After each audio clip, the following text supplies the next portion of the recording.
do versículo 11. E foi Jesus apresentado ao governador, e o governador o interrogou, dizendo: És tu o rei dos judeus? E disse-lhe Jesus: Tu o dizes. E sendo acusado pelos príncipes dos sacerdotes e pelos anciãos, nada respondeu. Disse-lhe então Pilatos: Não ouves quanto testifico contra ti? E nenhuma palavra lhe respondeu, de sorte que o governador estava muito maravilhado. Ora, por ocasião da festa, costumava o governador soltar um preso, escolhendo o povo ou aquele que quisesse. E tinham então um preso bem conhecido chamado Barrabás. Portanto, estando eles reunidos, disse-lhes Pilatos: Qual quereis que vos solte? Barrabás ou Jesus chamado Cristo? Porque sabia que por inveja o haviam entregado. E estando ele assentado no tribunal, sua mulher mandou-lhe dizer: Não entres na questão deste justo, porque num sonho muito sofri por causa dele. Mas os príncipes dos sacerdotes e os anciãos persuadiram a multidão que pedisse Barrabás e matasse Jesus. E respondendo o governador, disse-lhes: Qual desses dois quereis que eu vos solte? E eles disseram: Barrabás. E disse-lhe Pilatos: Que farei então de Jesus chamado Cristo? Disseram-lhe todos: Seja crucificado. O governador, porém, disse: Mas que mal fez ele? E eles mais clamavam, dizendo: Seja crucificado. Então Pilatos, vendo que nada aproveitava, antes o tumulto crescia, tomando água, lavou as mãos diante da multidão, dizendo: Estou inocente do sangue desse justo, considerai isto. Querido e glorioso Deus, rendemos graças a Ti pela Tua bondade, pela Tua misericórdia, pelo Teu favor. Rendemos graças a Ti, ó Deus Todo-Poderoso, pelo Teu cuidado para conosco, Pai. E porque o Senhor sempre tem uma palavra para falar aos nossos corações. Eu te rendo graças pelo Teu cuidado. Eu te rendo graças, ó Deus Todo-Poderoso, porque o Senhor está presente neste lugar.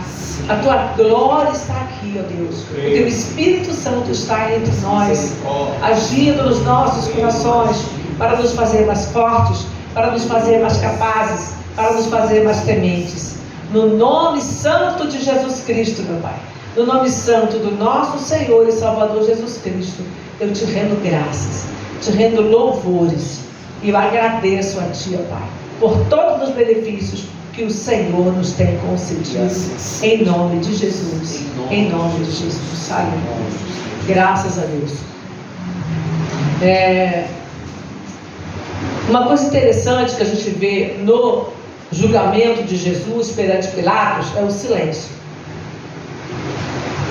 Ele, durante todo o tempo em que ele esteve trabalhando, né, exercendo o seu ministério, ele chegava nos lugares, ele chegava no templo, nas sinagogas, nas praças, nas ruas, onde ele chegava, ele estava pregando, trazendo um ensinamento, trazendo uma palavra, muitas vezes respondendo aos questionamentos dos saduceus, fariseus, sacerdotes, dos escribas e da própria multidão.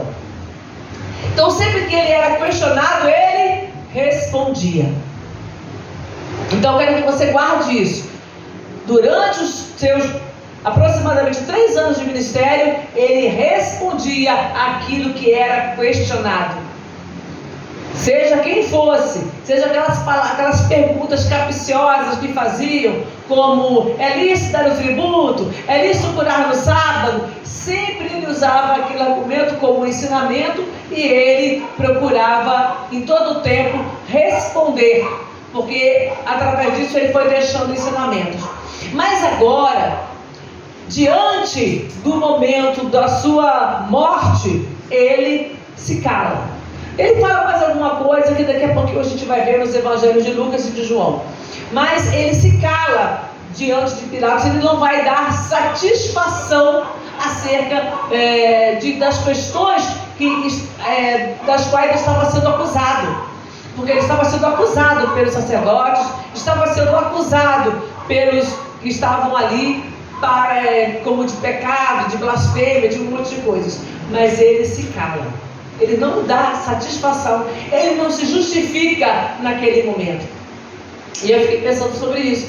Quantas vezes nós nos justificamos diante de pessoas que não estão querendo saber daquilo que nós falamos. E tudo que você... É como aquela palavra, aquela frase que o policial fala quando ele prende alguém: você tem o direito de permanecer calado. Toda palavra que você dizer pode e será usada contra você no tribunal. Porque quando você falar, se você falar alguma coisa e você der uma brecha, você vai ser usado contra você. Então ali não tinha muito o que falar, porque eles só queriam acusar. E eles estavam decididos a matar Jesus. E um detalhe ainda muito mais importante: era a hora dele. Ele havia predito isso na noite anterior, quando estava com os discípulos. Ele falou: é chegada a hora das trevas. Então o que a gente aprende? Eu tenho que ter o discernimento. Eu tenho que buscar de Deus o discernimento, porque nem sempre eu sei que hora é. Jesus sabia, nós podemos saber também. Não estou dizendo que você não vai saber não, mas às vezes a gente erra. A gente fala na hora que é para calar e a gente cala na hora que é para falar, por falta de discernimento espiritual. A gente não entende muitas vezes, diante de uma situação, qual é o melhor. Eu gosto de falar, eu estou sempre falando, mas às vezes eu me calo.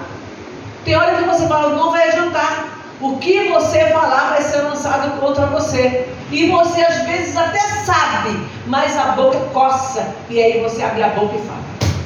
E aí você arruma um problemão para a tua vida, né? Quantos problemas cada um de nós aqui já arrumou por ter aberto a boca na hora errada? Quero que você tenha que entender nessa hora que não adianta você falar. Ali não ia adiantar. Tudo que fosse falado ali só ia ser de descargo, de zombaria, ia arrumar problema, eles iam distorcer. Eles não estavam interessados. Antes, Jesus falava, Jesus respondia, porque ele queria trazer ensinamento, queria dar a eles uma chance, uma oportunidade de salvação, e queria trazer à multidão que ouvia ensinamento. Então ele trouxe ensinamento, ele revertia tudo que eles falavam e trazia como ensinamento. Mas agora era chegada a hora dele ser entregue, dele ser crucificado. Você sabe a hora? Você sabe a sua hora de calar? Você sabe a sua hora de falar? É difícil. É muito difícil, né? Você fala: eu não sei, né? No versículo 11, quando ele começa o interrogatório, ele pergunta: e foi Jesus apresentado ao governador, e o governador o interrogou, dizendo: és tu o rei dos judeus? E disse-lhe Jesus: tu dizes. Você é rei? Você que está dizendo que eu sou rei. Daqui a pouco a gente vai ver o complemento dessa conversa. Aqui ele fala só esse pedaço, mas lá na frente a gente vai ver o complemento dessa conversa. Você vai dizendo. Pilatos sabia que Jesus era aclamado, que a multidão amava. Onde ele estava, a multidão ia atrás. Pilatos sabia de tudo, ele era governador. Coisas grandes, o governador sabe. Não tinha, não precisava de jornal, de internet, nada disso. O próprio povo ia lá e contava tudo. Não era um lugar grande assim que não soubesse tudo. Então ele tinha soldados que percorriam toda a região. Ele sabia de tudo que acontecia. E ele sabia também que Jesus estava sendo entregue por inveja, o sentimento mesquinho. E como tem gente invejosa. Eles tinham inveja da fama de Jesus, porque o povo ia atrás de Jesus. Eles tinham inveja. Inveja é um sentimento mesquinho, é um sentimento maldito, que destrói. Não constrói nada, nem para a pessoa invejosa e nem para o outro. Só traz destruição. Mas as pessoas não percebem isso. Então Pilatos sabia que os sacerdotes, olha que tristeza, os sacerdotes estavam cheios de inveja, sentimento mesquinho e perverso, sentimento maldito. Então isso serve para quê? Para nos ensinar que mesmo conhecedores da palavra, nós precisamos vigiar para não ser acometidos por sentimentos tão perversos. Lucas, capítulo 23, versículo 6. Lucas relata que Pilatos enviou Jesus para Pilatos. Nessa época, Pilatos e Herodes, aliás, Pilatos enviou Jesus para Herodes. Nessa época, os dois não se falavam. Eles estavam com problemas, né? Não lidavam bem um com o outro, estavam de mal, vamos dizer assim. Mas aí, quando soube que Jesus era da Galileia, tetrarquia de Herodes, ele manda Jesus para lá, para ser julgado por Herodes, tentando se safar daquele problemão. Porque Pilatos, ele era um perverso, não era bonzinho não, ele era ruim. Ele falou, a história dele era ruim. Porém, ele não queria muito problema, e ali tinha um problema grande, uma multidão que gostava de Jesus, os outros se incitando contra, ele queria se livrar do problema. Aí ele manda Jesus para Herodes. Herodes todo feliz, com esse traje de gala, eu quero ver Jesus hoje fazer algum milagre. Ele fez tanto milagre por aí. Jesus não deu a menor confiança para Herodes. Ele não deu nenhuma confiança.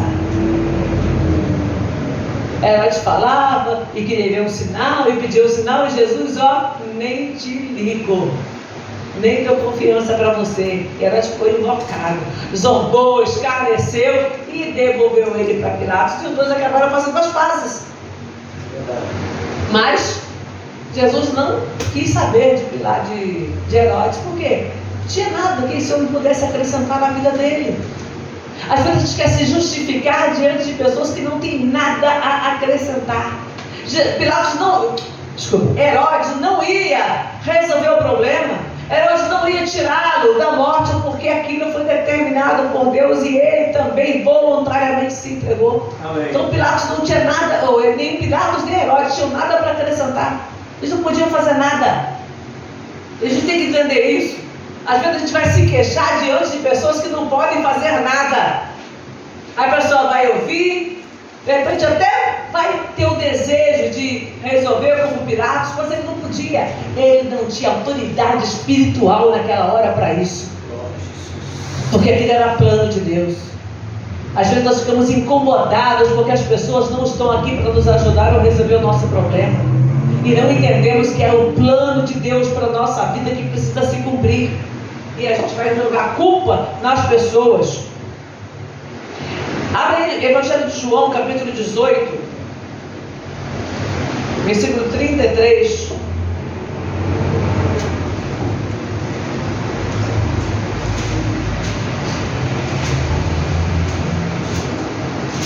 Tornou, pois, a entrar Pilatos na audiência.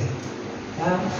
Pilatos, Jesus vai para lá, vem para cá, daqui a pouco Pilatos está lá de novo na audiência diante de Jesus. Chamou a Jesus e disse: Tu és o rei dos judeus? Respondeu-lhe Jesus: Tu dizes isso de ti mesmo, ou te disseram outros de mim? Pilatos respondeu: Porventura sou eu judeu? A tua nação e os principais dos sacerdotes entregaram-te a mim. O que fizeste? Jesus respondeu: O meu reino. Jesus não disse o que ele fez, não. Ele só falou: O meu reino não é deste mundo. Se o meu reino fosse deste mundo, lutariam os meus servos para que eu não fosse entregue aos judeus. Mas agora o meu reino não é daqui. Amém. Disse depois Pilatos: Logo tu és rei. Jesus lhe respondeu: Tu dizes que eu sou rei. Eu para isso nasci e para isso vim ao mundo, a fim de dar testemunho da verdade. Todo aquele que é da verdade ouve a minha voz. Pilatos disse: Mas que é a verdade? E dizendo isso, voltou-se para os judeus e disse: Não acho nele crime. Ou seja, se Jesus se calou, ou se Pilatos virou as costas antes mesmo de receber a resposta, a gente não sabe. Uma coisa é certa: Jesus ele deu ali para Pilatos, ele chegou a dar testemunho. Pilatos teve uma oportunidade. Interessante que se você for pesquisar sobre Pilatos, Eusébio, no século IV, isso tem nos livros de bastante comentado, que Pilatos ele volta para Roma, mas ele acaba, alguns dizem que ele se suicidou, outros que ele se aposentou e depois se converteu através do apóstolo Paulo, não é muito certo. A fonte mais confiável um pouco é a de Eusébio, que ele teria se suicidado. Mas ainda existem outras correntes que falam que ele chegou a se converter no final da sua vida. A gente não vai... Isso hoje aqui não influencia, mas eu sei que ele teve uma oportunidade ali, estando diante de Jesus explicando para ele que havia um reino que não era pertencente a este mundo, que era um reino eterno. Então ele ouviu esse testemunho, mas foi só justificativa diante de pessoas que não querem o teu bem, que não estão se importando com você. Para com isso. Para com isso. Nós precisamos parar de nos justificar. Eu estou pegando para você e para mim, porque eu sou uma pessoa que faz isso. Porque quando eu vejo, já estou me justificando. Está errado. A gente não tem que se justificar para quem não quer saber. Porque não vai mudar em nada e você ainda arruma para a tua cabeça. Isso é um problema.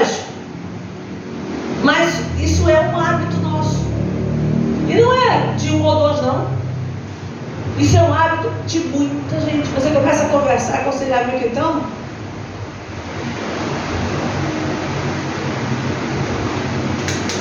Você começa a conversar e todo mundo tem uma desculpa para aquilo que faz. Todos nós temos uma desculpa para aquilo que fazemos. Muitas vezes, ciente de que a pessoa está errada. Ela sabe que está errada, ela tem consciência disso, mas ela vai ainda assim. Não, mas eu estou fazendo isso por causa de... Ou seja, quando você começa a dar muita satisfação, você está declarando que está errado. Então, vamos vigiar, vamos estar mais atentos em que é que isso pode nos ajudar. Em que isso pode mudar a nossa vida. Isso vai resolver alguma coisa para nós? Não. Então vamos pensar um pouquinho melhor. Vamos aprender com Jesus. A gente está aqui na igreja para isso, para aprender. Na quinta-feira, tanto na parte da manhã quanto da noite, nós estamos estudando o livro de Provérbios. Quantos ensinamentos práticos já tivemos até aqui? Estamos no capítulo 10. Tanto de manhã quanto à noite, estamos no capítulo 10. Agora me diz, quantos desses ensinamentos te ajudaram a mudar a tua conduta?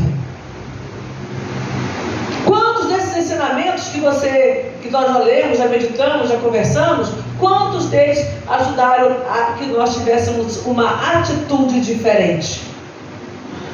Porque ouvir o Evangelho é isso. Eu digo, você chega aqui na igreja, glória a Deus, aleluia, o culto foi uma bênção e tal, sentir a presença de Deus, e voltar para casa e continuar sendo a mesma pessoa. Seria uma mudança, seria uma atitude diferente. Sim, pelo menos tentar. Tem coisas que você não muda do dia para a noite. A nossa conversão, ela é um processo contínuo.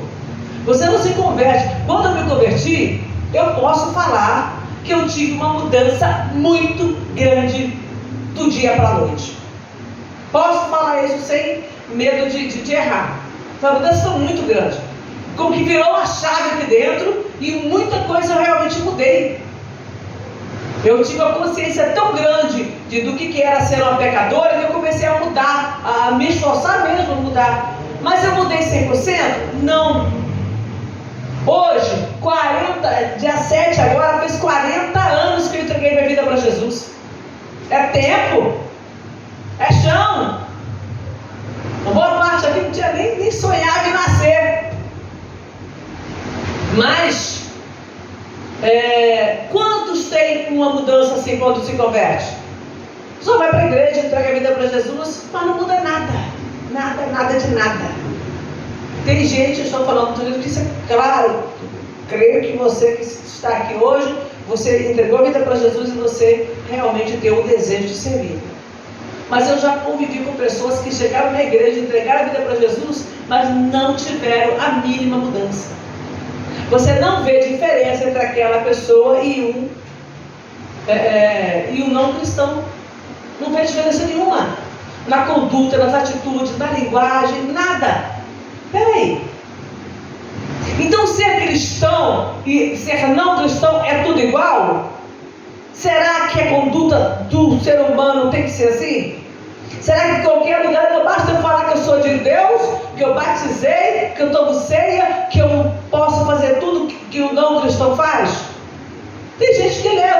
vida literalmente mundana, sem o menor temor de Deus.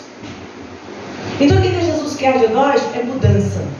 Mudança de atitude, mudança de conduta. Eu preciso mudar a minha conduta, o meu dia a dia precisa mudar. E como eu te falei, é um processo. Algumas coisas você larga logo quando você... Porque o momento que você entrega a vida para Jesus, você está no primeiro amor.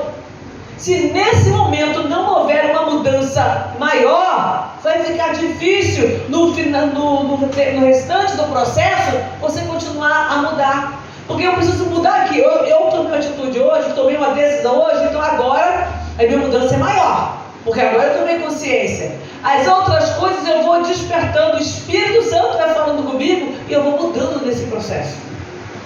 Sabe uma coisa interessante que você percebe isso? Quando o povo de Israel sai do Egito, fica 40 anos vagando ali no deserto e vai entrar na Terra Prometida. Quando eles entram na Terra Prometida, gente, eles chegaram já agora. Aquela geração que murmurou, morreu no deserto, uma nova geração se aproxima. Agora eles vão caminhar ali como povo escolhido de Deus, como nação santa. E aí Deus fala com eles assim, olha, eu não vou, olha o que Deus fala, eu não vou destruir todos os teus adversários de uma vez. Vai ser um processo. Primeiro que se eu destruir todo mundo que está aqui, as feras vão se multiplicar. Era um outro tempo, não era uma cidade como nós moramos hoje, era uma região mais de plantio de animais, de criação de gado. Se eu fizer isso, as feras vão se multiplicar. Vai ter muito leão, muita raposa, enfim, vai infestar a terra, vocês vão morrer pelas feras. Segundo lugar, o povo precisava aprender a lutar. Deus falou, olha, a dimensão da terra é essa aqui, Moisés. Aí antes, Moisés ainda vivo lá no deserto, Deus deu para ele a dimensão. Essa aqui é a terra que vocês vão ter que tomar posse. Eles tomaram posse de tudo? Nunca, em tempo algum. Nem no reinado de Davi, no reinado de Salomão, seu filho, que se expandiu bastante, não houve uma possessão completa da terra. Sempre ficava alguma coisa ali no meio. Já basta que de cara fizeram aliança com os gibeonitas e eles ficavam ali no meio. De cara. Não podiam destruir. E também não tiveram coragem para tomar posse de tudo. Foram fazendo amizade, foram alguns lugares havia combinado, o povo servia a eles, mas não destruíram como Deus falou que era para destruir, para que eles não se alinhassem com o pecado. Essa é a questão. Quando você fica muito próximo de pessoas que estão vivendo uma vida errada, você vai achando aquilo comum. E você vai permanecendo ali, e daqui a pouco hábitos que você tinha perdido, você volta a praticar.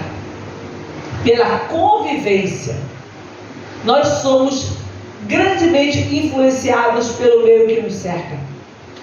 Algumas pessoas são mais ativas, elas reagem melhor, elas não se deixam influenciar pelo lugar. Mas são poucas. A grande maioria fica ali. Você quer ver um exemplo grande disso? Pessoas muitas vezes que moram em lugares difíceis, e a pessoa fica ali, se acomoda ali, ela não tem o menor plano. Não, aqui está bom para mim. Às vezes a pessoa mora numa comunidade, num lugar difícil, e ela até consegue depois um emprego melhor, mas ela está ali presa. Ela não consegue sair dali. Não consegue imaginar a vida dela fora dali. É da mesma forma que nós muitas vezes nos acomodamos ao pecado. Eu estou acomodado aqui, eu estou bem aqui, eu vou ter que me mexer nisso, eu vou ter que me largar disso, isso vai demandar um esforço, isso vai demandar um empenho maior, uma renúncia, um sacrifício, porque você tem que deixar algumas coisas. Estamos conversando hoje no culto aqui sobre doces, né? Eu falei que eu sei que eu preciso diminuir o doce, não tenho, graças a Deus, nenhuma doença, né? Mas eu sei que eu preciso. Eu estava comendo muito doce, a idade chega, você não tem mesmo o metabolismo para digerir, queimar tudo. E aí, é uma luta. Tem 2 anos que eu venho fazendo um mês sem doce, agora fizemos uma semana, né, Maria? Ó, certinho aí? Aí eu fui pesar a balança hoje, uma semana, 1,5 kg tirando doce, não tirei mais nada, não tirei pão, não tirei nada. Mas é um sacrifício, que a gente olha assim, tem doce dentro de casa. Ele tinha feito um bolo de banana, e aí estava lá na geladeira, lá olhando minha cara, olhando para a cara dele, não vou te comer. Deixa pro marido, deixa para outra filha, pode comer, eu não vou comer. Então tem coisas que você tem que ter propósito. Deixar um vício. Tem gente que precisa deixar um vício. A droga, bebida, cigarro, né? Prostituição, pornografia, masturbação, sei lá, tem um monte de vícios por aí que a pessoa precisa deixar. Roubo. Tem gente que tem a mão leve, não pode ver nada dando bobeira que passa a mão. Então, são vícios que a pessoa, palavreado, obsceno, né? Às vezes é palavrão, às vezes é palavra obscena. Você precisa largar esse hábito, mas a pessoa não tem coragem para encarar aquilo ali, quando vê, está falando de novo. Mas mas aqui lá onde eu trabalho, todo mundo fala, aqui lá em casa todo mundo fala, problema deles. Deus vai trabalhar com eles no tempo deles. Agora você tem que ser diferente, até para você dar testemunho que pode ser diferente. Quando você começa a dar testemunho de cristão, você começa a mostrar para as pessoas que existe uma possibilidade de ser diferente no meio deste mundo pecaminoso. Então, Jesus, ele abriu a boca durante o tempo que foi necessário. Quando precisou fechar, ele soube fechar a boca, ele soube se calar, tá? E ele só fala diante de Pilatos, como eu falei. Pilatos era uma autoridade, ele sabia o que era um governo, ele era governador ali da região de Jerusalém, então ele sabia o que era. Ele não, então ele fala para Pilatos, também dando uma oportunidade para ele, mas é importante a gente entender isso. Não abra a boca para falar com pessoas que não podem te ajudar. Guarda e fala para Jesus. Fala com Ele. E se Deus tiver de cumprir um propósito na tua vida, pode ser que Deus tenha um plano para você agora, e você não esteja sabendo ainda, não esteja compreendendo, entendendo esse plano. Mas vai chegar um momento em que você vai começar a discernir. Não, olha, agora o plano de Deus era esse aqui para mim, eu não estava entendendo. O plano pode ser na igreja, o plano pode ser lá fora, no trabalho, o plano pode ser onde você estuda, né? Onde você faz seu exercício, na sua rua, na sua vizinhança, dentro da sua casa. Deus tem um plano. Deixa Deus te usar. Deixa que Ele manifeste a glória dEle na sua vida. Deixa que Ele opere de acordo com o que Ele quiser operar. Então ore e pede: Senhor, me dá sabedoria para fechar minha boca. Coloca um anjo na minha boca para eu não ficar falando o que não devo, aonde não devo. Dá-me sabedoria também para aceitar, para uma outra coisa. Por que é que Jesus conseguiu fechar a boca? Porque ele entendeu, ele sabia que aquela era a hora das trevas. Então ter o discernimento e saber que você precisa fechar a tua boquinha, porque as trevas, está diante das trevas e não vai mudar nada do que se você falar, isso também é muito importante. Tem horas que você fala numa hora totalmente inadequada, inapropriada, e aí você arruma um problemão. Se Deus está permitindo que aconteça alguma coisa, Ele sabe o porquê, Ele sabe a hora. Vamos orar, vamos ficar de pé, vamos orar, vamos fortificar no Senhor. Graças a Deus. Querido e eterno Pai, no nome santo do Teu amado Filho Jesus Cristo, nós estamos aqui, Senhor, nos colocando à disposição do Teu Espírito Santo. Fala, meu Pai. Fala, ó Deus Todo-Poderoso, com cada um de nós. Nos ensina, nos orienta, nos capacita, Pai.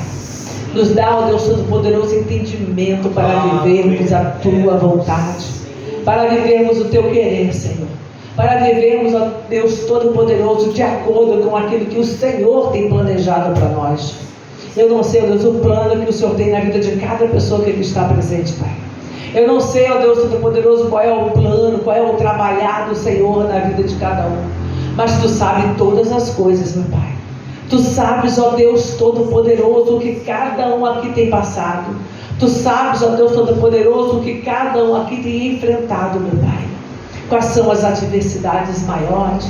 Quais são, ó Deus Todo-Poderoso, as dores? Quais são, ó Deus Todo-Poderoso, os pesares de cada um?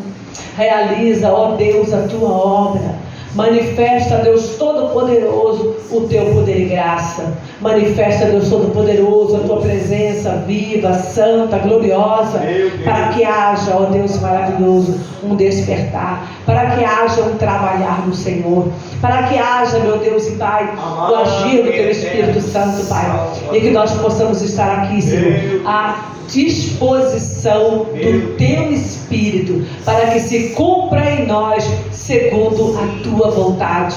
Assim como o teu Filho, Jesus Cristo, se colocou ali, Pai, cumpra-se em mim segundo a tua vontade.